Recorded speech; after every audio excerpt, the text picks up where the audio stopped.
Halo, selamat bergabung ke channel Amaisian.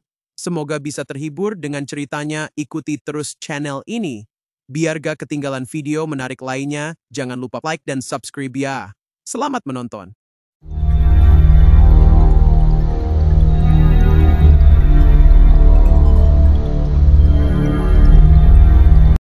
Hujan baru saja reda di desa Waringinwangi ketika Radit Wiranta turun dari truk tua yang membawanya dari kota. Udara lembab, aroma tanah basah, dan kabut tipis yang menggantung di antara pohon bambu membuat tempat itu tampak seperti dunia lain.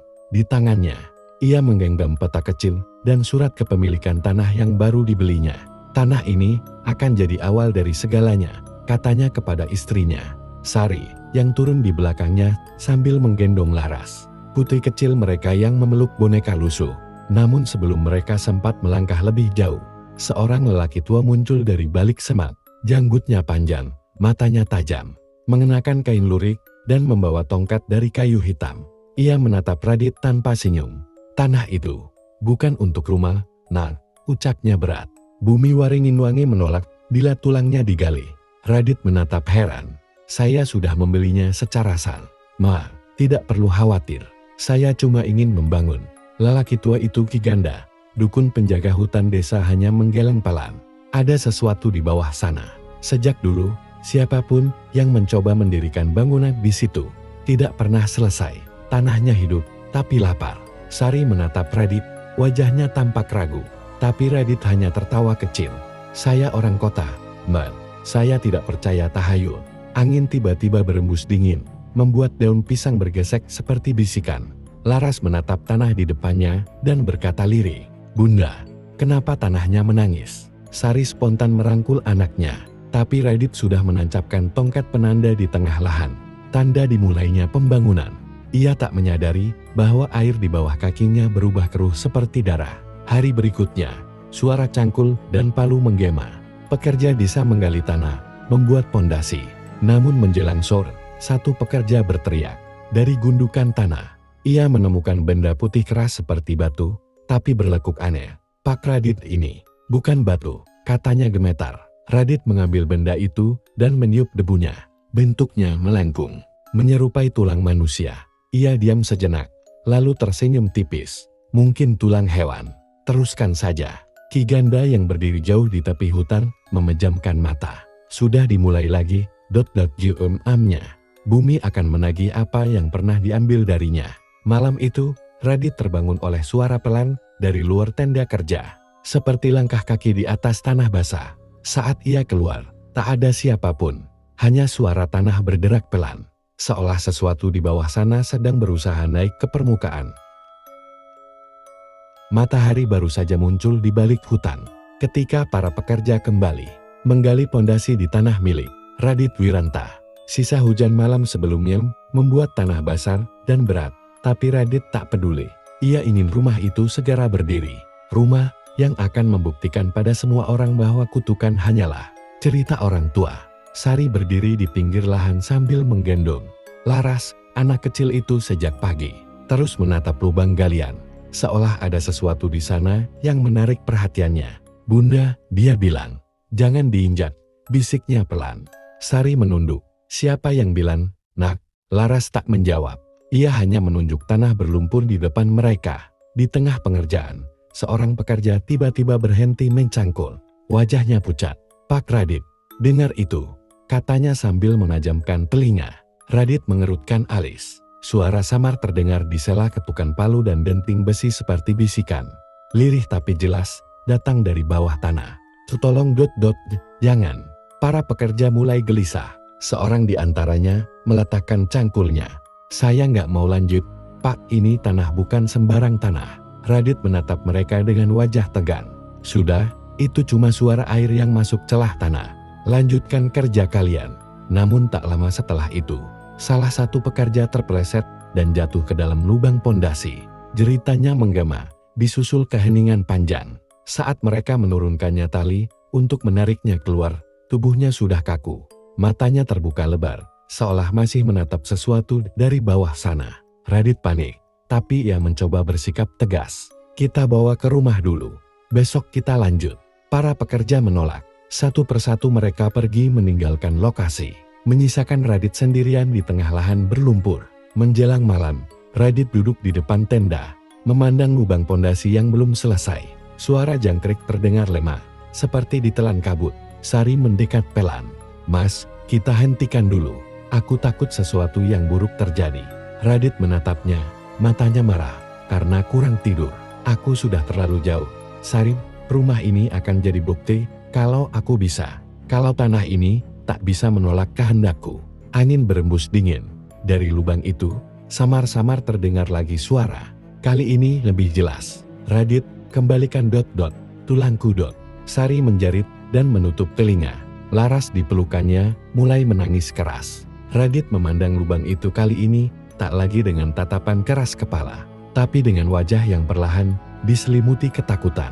Dari dasar tanah, udara dingin berhembus, membawa aroma busuk seperti tanah kubur yang baru terbuka. Ki Ganda muncul di pinggir jalan, tongkat kayu hitamnya menancap kuat di tanah. "Aku sudah bilang, Nak Radit," suaranya pelan namun dalam. "Tanah Waringin Wangi bukan milikmu. Ia hanya menunggu untuk menelan kembali apa yang telah dicurinya." Radit berdiri terpaku, tubuhnya gemetar. Ia baru sadar rumah yang ingin ia bangun mungkin sedang membangunkan sesuatu yang jauh lebih tua dari manusia. Rumah-rumah tua yang berdiri di antara kabut. Di dalam tenda, Radit duduk menatap api kecil yang nyalanya hampir padam. Ia tak bisa tidur, suara dari bawah pondasi masih terngiang di telinganya. Sari mencoba menenangkan Laras yang terus gelisah. "Bunda, ada yang berjalan di luar," katanya dengan nada gemetar. Sari menatap keluar. Hanya gelap dan suara air. Tapi kemudian krak, terdengar langkah berat yang pelan, seperti sesuatu menyeret kaki di lumpur.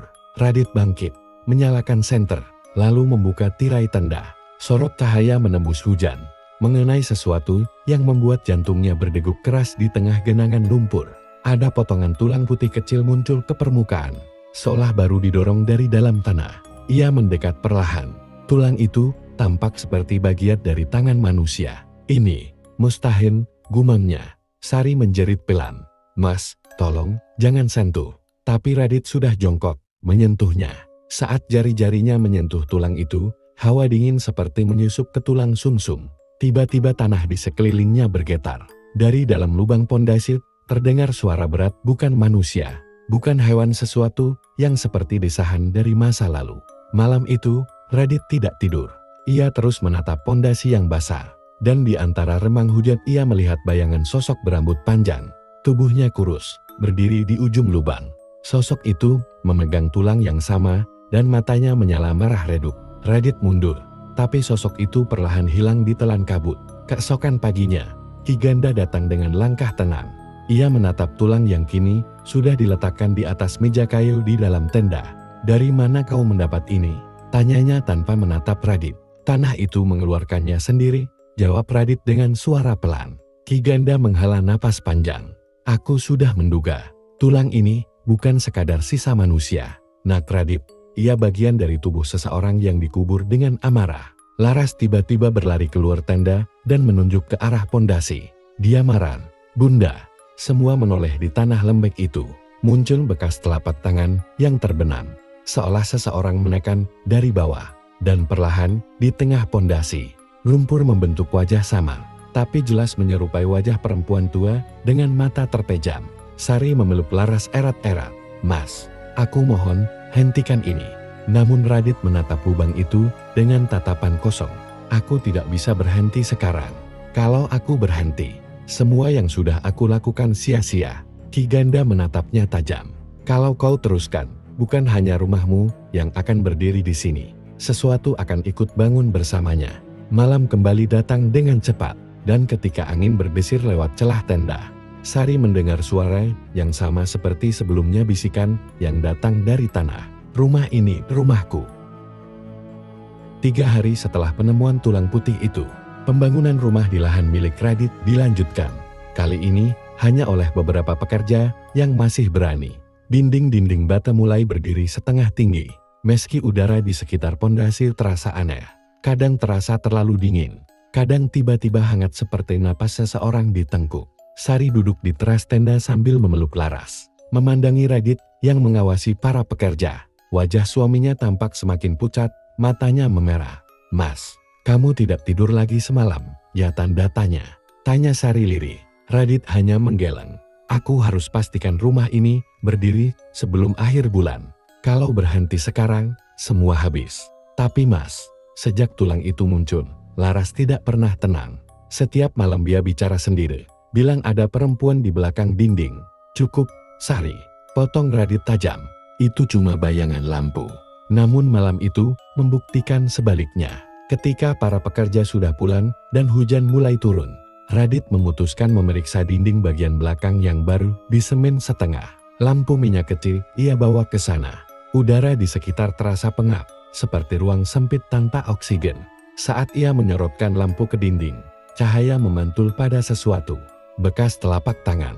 Bukan semen yang belum kering, tapi seperti bekas tangan manusia dari dalam dinding itu sendiri, menekan keluar. Radit mematung. Lalu dari balik dinding, terdengar suara serak, pelan tapi jelas. "Kenapa kau menutup aku lagi?" Lampu di tangannya bergetar.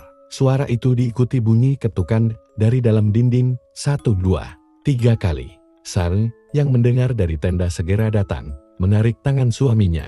"Mas, tolong hentikan. Ini bukan lagi tentang rumah, ini tentang hidup kita." Radit terdiam, wajahnya kehilangan warna. "Aku cuma ingin keluargaku punya tempat tinggal. Bukan ini, bukan begini." Tiba-tiba, semen di dinding retak. Garis retakan itu memanjang seperti akar yang tumbuh cepat, membentuk siluet wajah, mata, hidung, mulut, lalu dari celahnya keluar darah hitam yang menentis ke lantai. Laras menjerit dari balik Sari, menunjuk ke dinding itu. "Itu dia, Bunda. Dia yang dari mimpi." Radit menatap Ki Ganda yang datang tergesa dari arah jalan. Tongkatnya menancap keras di tanah basah. "Dia sudah terbangun," kata Ki Ganda berat. "Perempuan yang dikubur di tanah ini dibunuh tanpa pemakaman." Rumahmu membangkitkan amarahnya. Radit mundur, menatap dinding retak itu dengan mata kosong. Apa yang dia mau? Ki Ganda menatapnya dalam. "Dia ingin rumah ini runtuh, karena setiap batu yang kau pasang mengurung arwahnya lebih dalam." Malam itu, di bawah kilatan petir, bayangan besar tampak berdiri di balik dinding, setengah jadi tubuhnya hanya samar, tapi matanya menyala merah dalam kegelapan. Radit Wiranta. Retakan besar di dinding itu tampak seperti luka terbuka, menganga lebar di antara bata merah yang lembab. Di dalam tenda, Sari menutup telinga Laras yang menangis ketakutan. Sejak sore, anak itu terus mengigau, menyebut nama seseorang yang tak mereka kenal.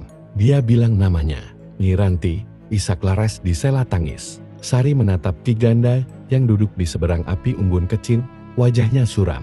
"Siapa itu, Wah? Siapa Nyi Ranti?" Ki Ganda menatap kobaran api dengan mata kosong. Nama itu pernah dilupakan, tapi tanah ini masih mengingatnya. Dulu, sebelum desa ini berdiri, ada perempuan yang dikorbankan untuk menenangkan tanah Waringinwangi. Sari menelan ludah. "Dikorbankan?" "Ya," jawab Ki Ganda lirih. "Tubuhnya dikubur di sini. Dagingnya menyatu dengan tanah, tulangnya jadi fondasi tempat kalian berdiri sekarang." Di luar, Radit berdiri menatap rumahnya yang hampir setengah jadi. Meski suara hujan menenggelamkan segalanya, ia bisa mendengar sesuatu dari arah dinding retak, suara yang lembut, seperti seseorang memanggilnya dari jauh. "Radit, bantu aku keluar." Ia mendekat perlahan. Sorot lampu minyak di tangannya bergetar saat ia menempelkan telinga ke dinding.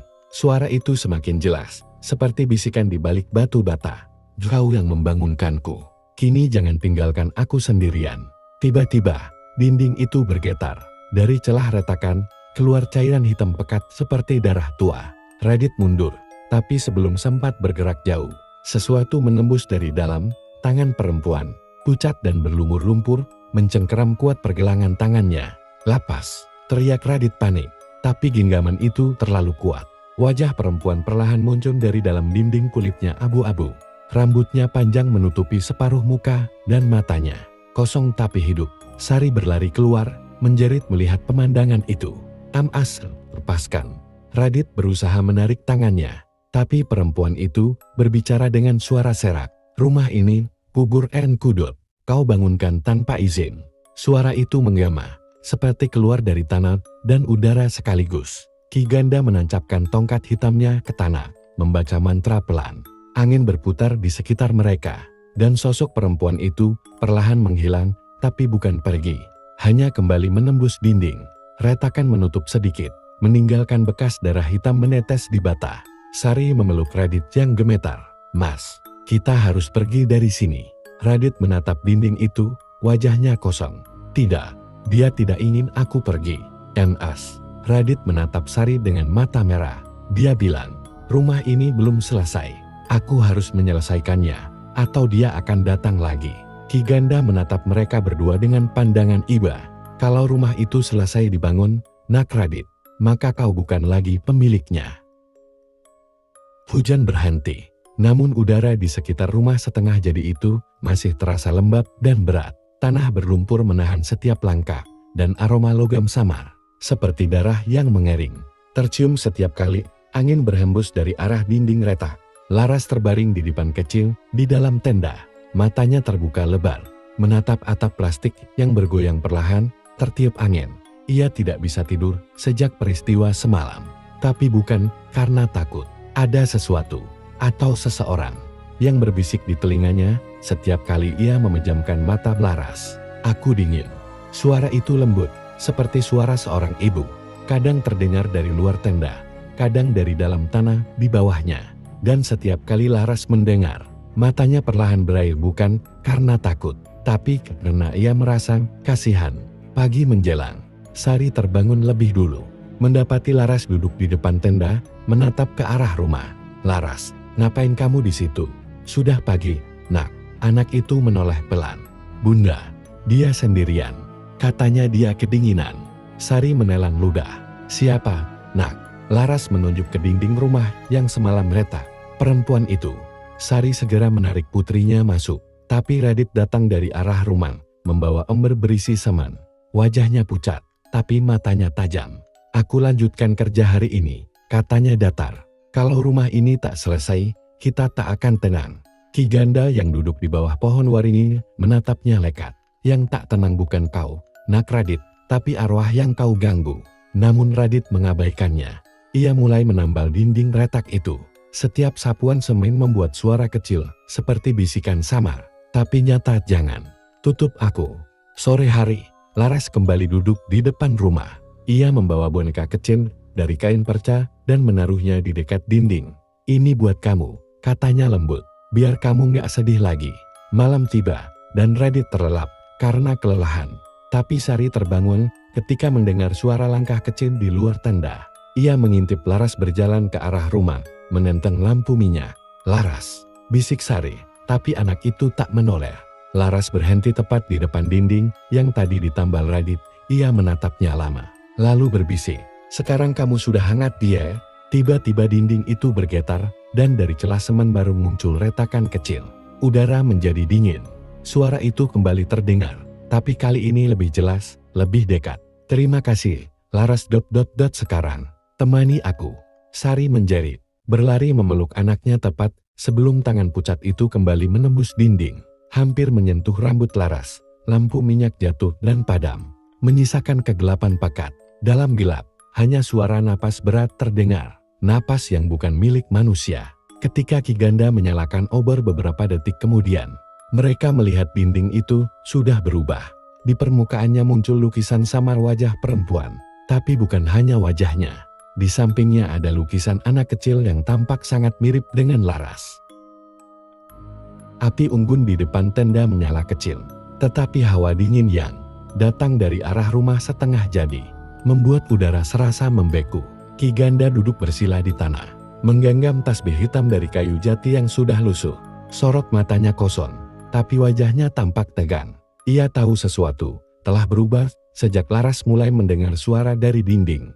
"Dia bukan arwah biasa," ucapnya lirih, tanpa menatap Radit yang duduk di seberang api. "Lalu siapa?" tanya Radit dengan suara serak. Ki Ganda menarik napas dalam. "Nama Nyi Ranti bukan sekadar legenda. Ia penunggu tanah ini, dikorbankan oleh para leluhur untuk menjaga keseimbangan antara dunia manusia dan dunia arwah. Tapi saat kau menggali dan membangun rumah di atas kuburnya, kau menghancurkan segelnya." Sari menggenggam tangan Laras erat. Kalau begitu, bagaimana cara menutupnya lagi? Wah, Ki Ganda menatap mereka satu persatu. Ada cara, tapi itu bukan ritual biasa. Ini mantra terlarang, karena memanggil arwah berarti menantang takdir. Aku harus melakukannya malam ini, sebelum roh itu benar-benar mengambil alih rumah kalian. Radit terdiam. Pandangan matanya kosong ke arah rumah yang tampak hitam dalam cahaya remang. Kalau itu satu-satunya cara, lakukan. Bar, aku tidak mau kehilangan Laras. Ki Ganda berdiri perlahan.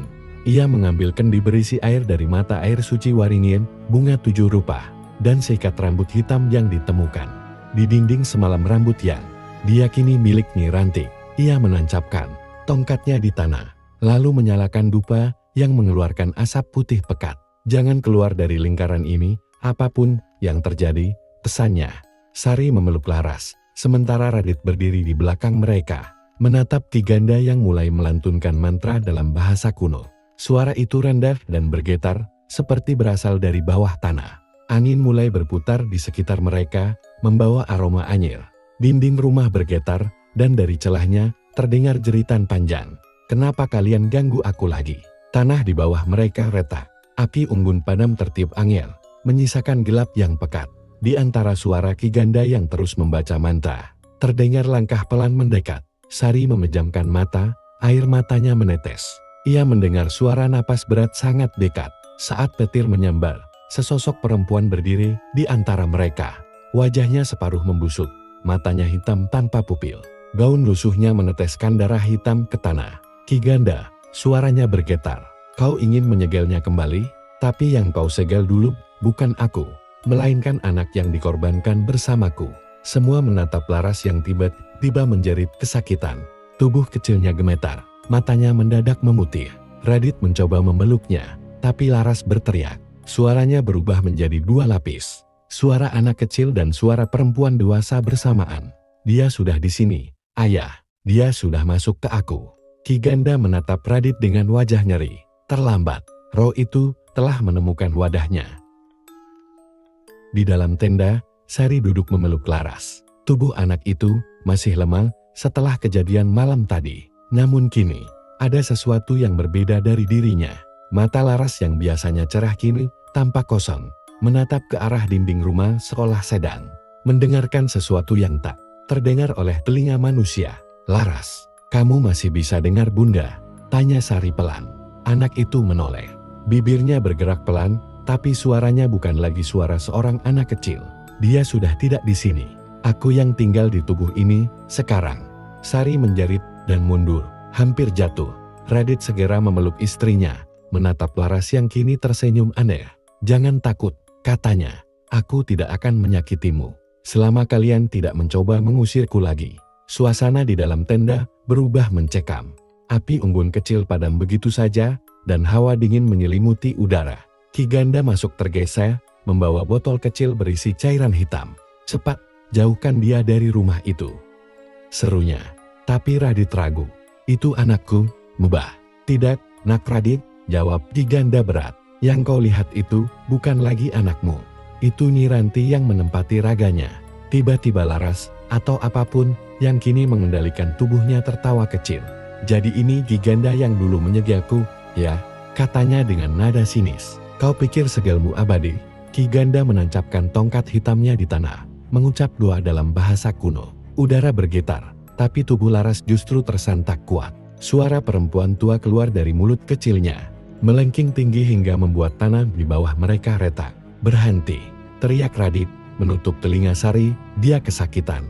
Kalau aku berhenti, kata Ki Ganda sambil gemetar, roh itu akan menelan jiwanya sepenuhnya. Namun sudah terlambat. Laras mendadak diam.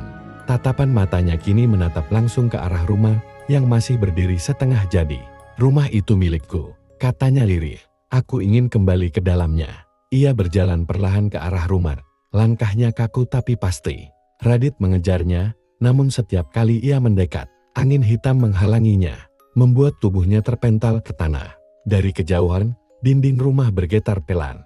Suara retakan batu bata terdengar seperti napas makhluk hidup. Ki Ganda menatap nyeri. Dia mencoba menyatu dengan rumah itu. Kalau berhasil, rumah itu akan hidup sepenuhnya. Sari menangis, memanggil nama anaknya. tapi Laras tidak menoleh.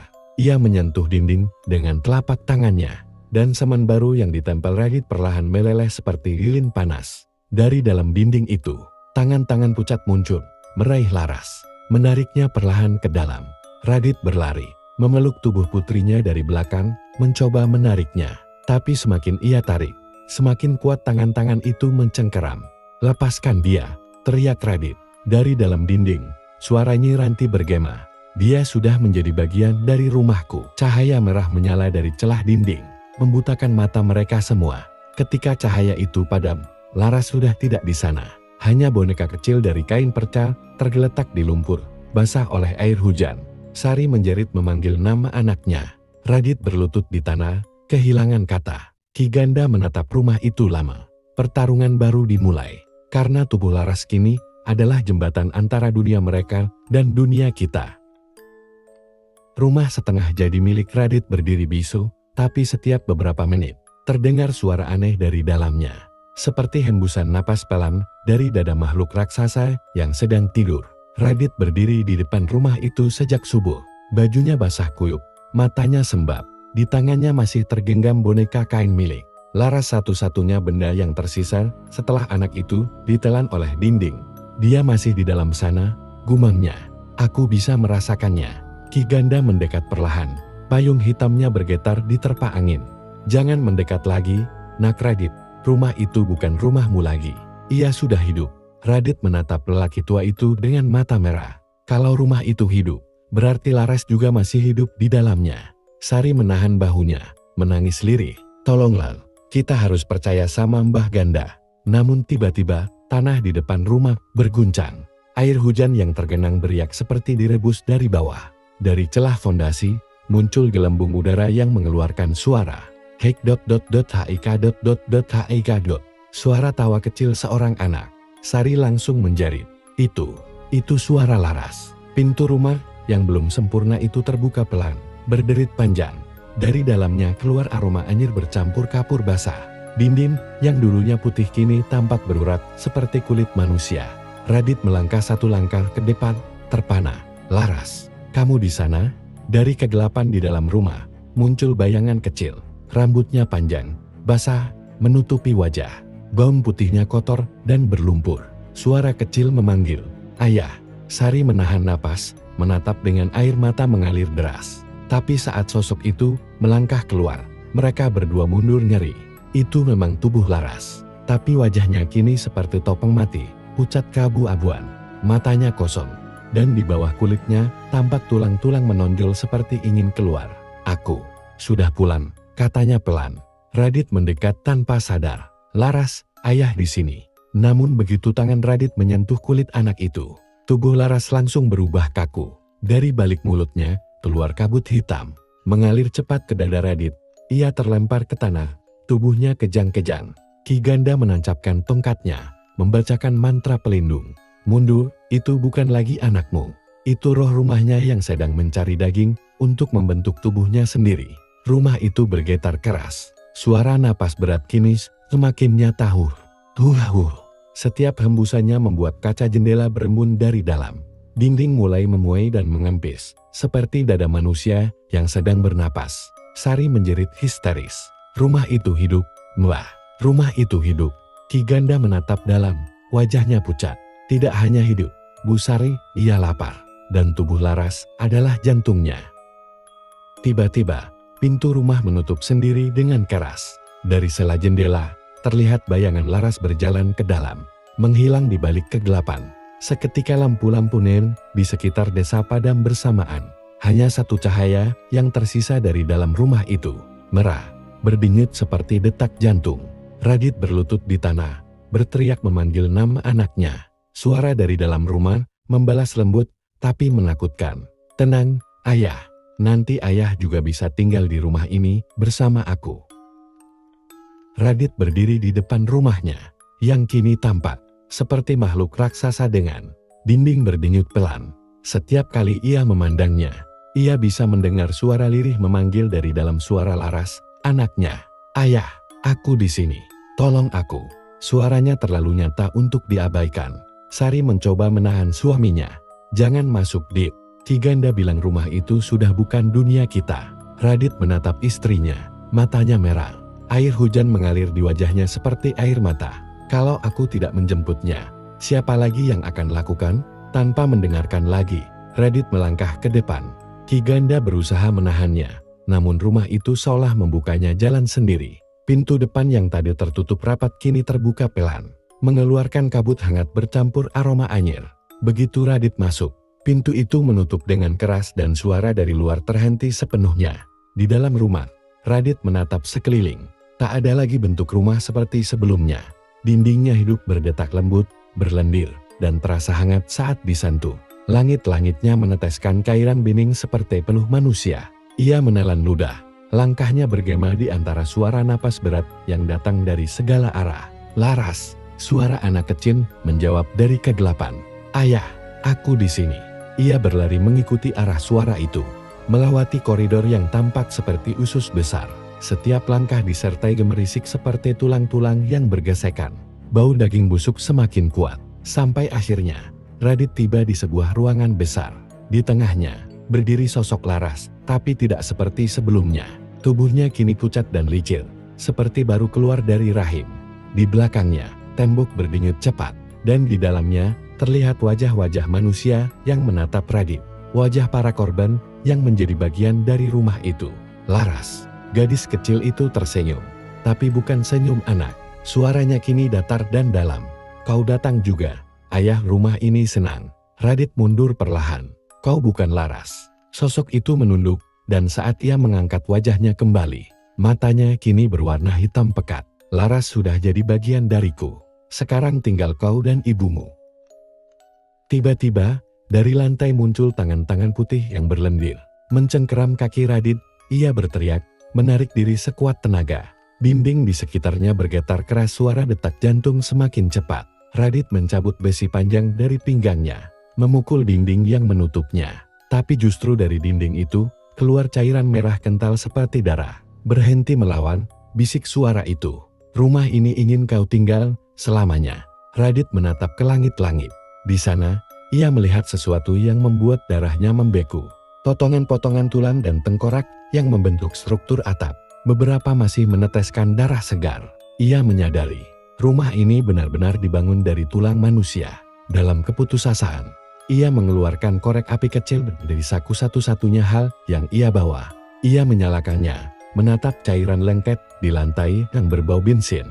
Kalau rumah ini ingin hidup, maka aku akan membakarnya. Dari balik dinding, suara Nyi Ranti menjerit keras. Kalau kau membakarku, anakmu ikut terbakar. Radit terdiam sesaat lalu memejamkan mata, air mata jatuh. Lebih baik aku kehilangan semuanya, daripada melihatnya hidup dalam kegelapan. Ia menjatuhkan korek itu. Api menyambar cepat, merambat ke seluruh ruangan. Dinding-dinding berteriak berteriak seperti makhluk hidup yang merasakan sakit. Laras menatapnya dengan mata hitam penuh amarah. Lalu tubuhnya meledak menjadi kabut hitam pekat. Radit terseret keluar oleh ledakan itu, terhempas di tanah berlumpur di depan rumah. Saat ia membuka matanya, rumah itu sudah menjadi lautan api, terbakar dari dalam hingga runtuh perlahan. Sari menjerit, memeluk suaminya yang berlumur darah. Ki Ganda berdiri di belakang mereka, wajahnya tegang. Belum berakhir, katanya lirih. Selama tulangnya tidak musnah, rumah itu akan bangkit lagi. Asap masih mengepul dari puing-puing rumah Radit yang semalam dilalap api. Tidak ada sisa kayu, tidak ada bata, hanya tanah hitam berasap dan bau daging terbakar. Namun di balik kesunyian itu, Ki Ganda tahu sesuatu masih bersembunyi di sana. Ia bisa merasakannya denyutan halus di bawah tanah, seperti nadi yang masih berdegup. Ia menancapkan tongkatnya, menutup mata, lalu berbisik, rumah itu belum mati, tulangnya masih utuh. Sari duduk di samping Radit yang masih syok. Wajahnya pucat, tangannya gemetar. Dia benar-benar sudah tiada, kan? Wah, Ki Ganda menatapnya pelan. Tidak, Bu Sari, arwah Nyi Ranti memang musnah di api. Tapi tulang yang kau tanam di bawah fondasi rumahmu itu sumbernya. Selama itu masih di sana, rumah itu bisa lahir kembali. Radit mengangkat kepala perlahan. Kau bilang tulang? Aku tidak pernah menanam tulang apapun. Ki Ganda menatapnya tajam. Tapi kau menggali fondasi di atas kuburan tua kan? Radit menelan ludah. Iya, waktu itu, Kami menemukan tulang-tulang putih. Kukira tulang hewan. Jadi kubiarkan di dalam. Ki Ganda menghela napas panjang.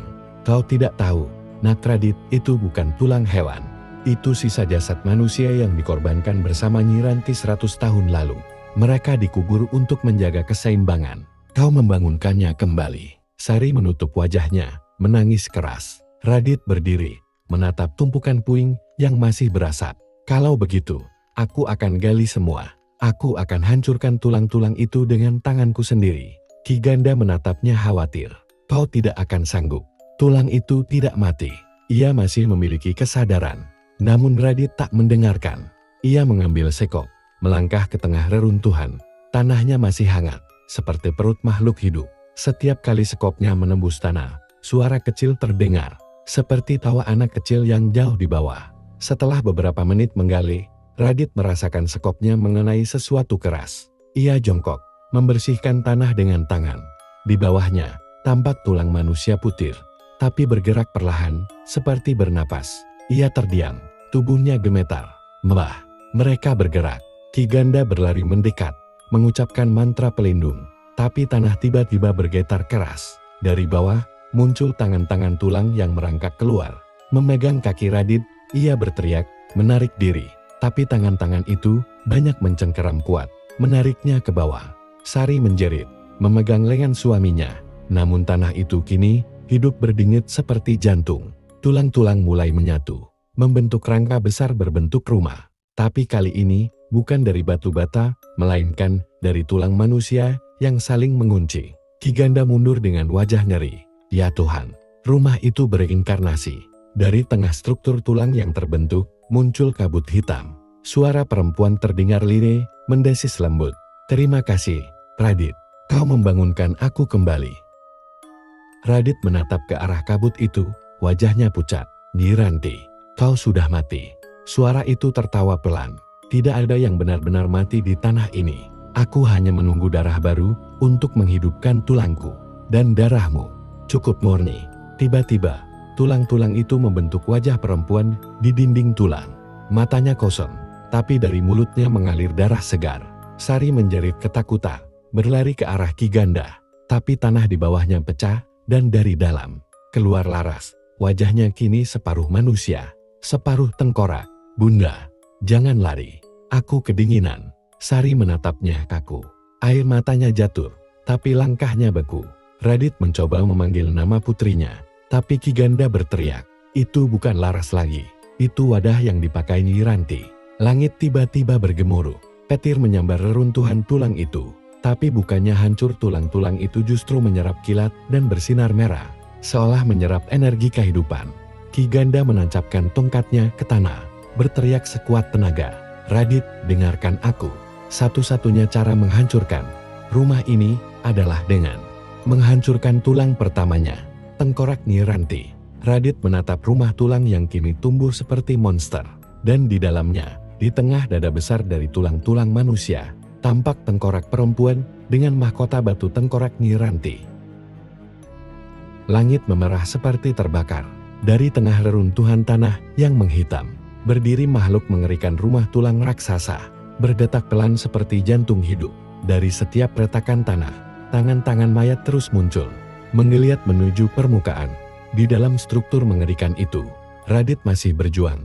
Tubuhnya penuh luka dan darah. Suara Ki Ganda terdengar samar dari luar. Radit, ingat, tengkorak Nyi Ranti adalah pusatnya. Hancurkan itu sebelum matahari terbit, atau seluruh desa akan ikut menjadi bagian darinya. Radit menatap ke atas. Di tengah dinding tulang, tampak tengkorak perempuan bermahkota batu, menyala merah seperti bara. Dari rongganya mengalir darah hitam pekat yang menetes ke tanah. Di sekitarnya, wajah Laras muncul samar, menangis. Ayah, tolong aku. Air mata Radit jatuh. Ia berteriak dalam hati antara cinta dan ketakutan. Ia tahu, kalau tengkorak itu dihancurkan, roh Nyi Ranti akan musnah. Tapi begitu juga dengan Laras, yang kini menjadi bagian dari wadahnya. Maafkan ayah, Nak. Ucapnya pelan.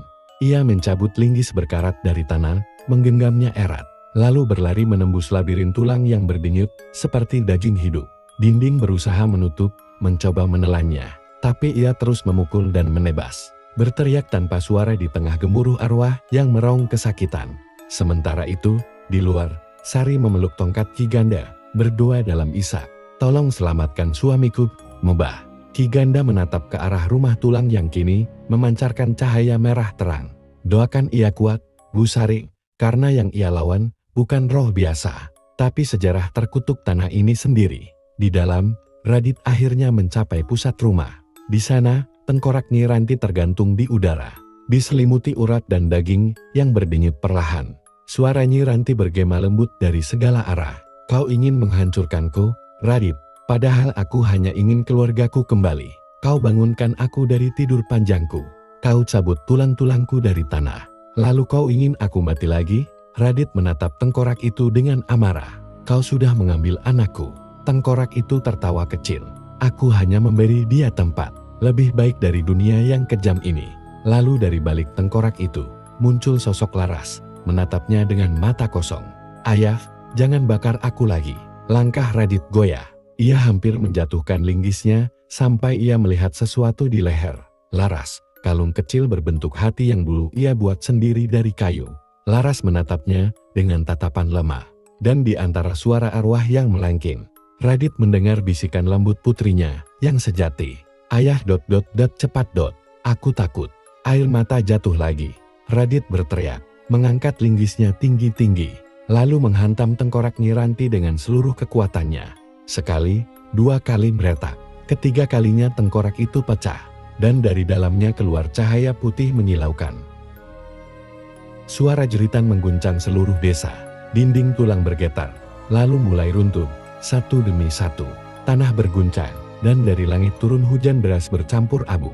Ki Ganda menarik Sari menjauh saat rumah itu meledak dalam cahaya besar. Ketika semuanya tenang, hanya tersisa ladang tanah, basah, dan puing tulang yang perlahan memutih menjadi debu. Di tengahnya, Radit berlutut memegang sesuatu di tangannya, kalung kayu berbentuk hati, milik Laras. Ia tersenyum lemah, air mata bercampur lumpur. Sari berlari memeluknya. Dia sudah tenang, dia sudah pulang. Ki Ganda menatap langit yang mulai terang. Kutukan itu sudah diakhiri, tapi darah yang menetes di tanah ini akan tetap diingat. Rumah itu tak akan dibangun lagi. Radit menatap bekas rumahnya yang kini hanya tanah sunyi. Rumah ini memang dibangun dari tulang manusia, tapi cinta yang menghancurkannya juga datang dari hati manusia.